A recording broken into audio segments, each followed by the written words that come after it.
One of the questions I get most is how and where to start design thinking. What you need to remember is the design thinking definition is really broad. To recap, the definition is split into two parts: an ideology or mindset for approaching a problem. Contrary to popular belief, this mindset isn't really about design.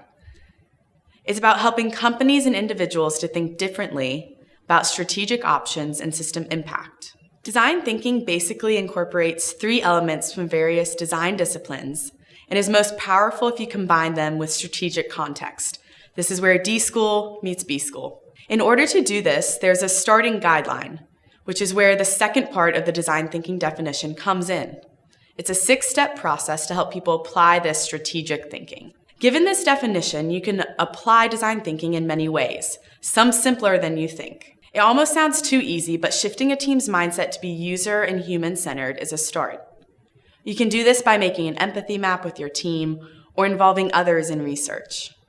The goal is to understand the true need of your users and how your solution is going to fit into their world. A defining characteristic of design thinking is focusing on the problem at hand before considering the wide range of potential solutions.